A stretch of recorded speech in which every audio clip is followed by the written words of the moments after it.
As discussed in the last episode, there are multiple differences between a capitalist and socialist economy. A major difference between these two systems, however, is the level of government intervention present in each. Throughout this video, we will discuss the importance of government regulation in economies and how policies created after World War II contributed to globalization. Adam Smith's theory of the natural laws of supply and demand discusses the effects that government intervention has on an economy. If you were to look at this scale, you would notice the varying lines that appear on it. The black line simply represents a static economy for comparison. In capitalism, as shown by the red line, is an economy following the free path of market forces. Periods of recessions and recoveries are shown by the troughs and peaks on the scale. They are basically defined as production decreases and increases in an economy. In socialism, as shown by the blue line, is the consistency that government intervention provides, meaning when recessions last for too long, the government intervenes.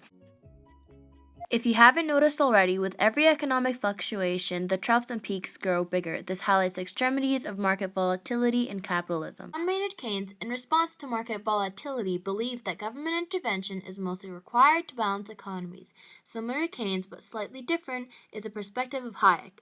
Hayek believed that governments should only intervene when necessary and then back out. Government intervention, he believed, was a violation of our rights and freedoms. Both men were supporters of free trade to varying extents.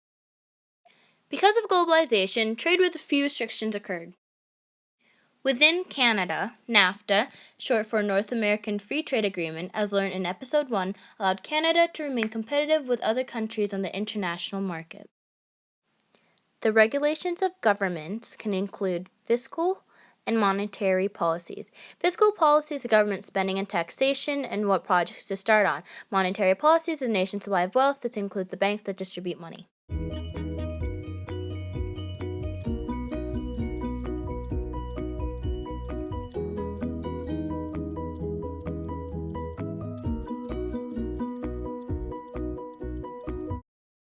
Before we discuss policies created after World War II, we must first discuss important events that occurred prior to the war.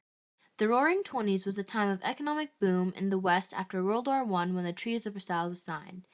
Although consumerism was at an all-time high, it didn't survive the stock market crash of 1929.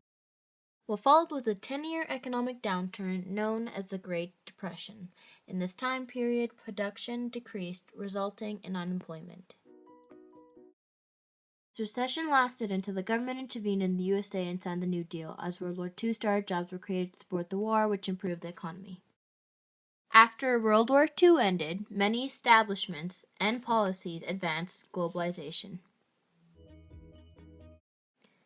The Bretton Woods Agreement was signed by the countries known as the Allies to discuss rebuilding their economies.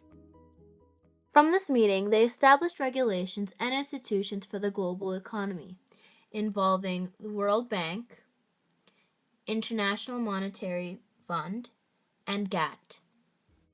The World Bank is an institution that provides loans to developing countries and nations in financial difficulty. The World Bank promotes free market economies throughout the globe. The International Monetary Fund was created to bring stability to international affairs as well as to expand world trade. Almost a year after the establishment of the IMF, the Cold War began. The fight was predominantly between capitalist and communist countries. As the war ended, most countries moved away from communism towards socialism and even some far as capitalism.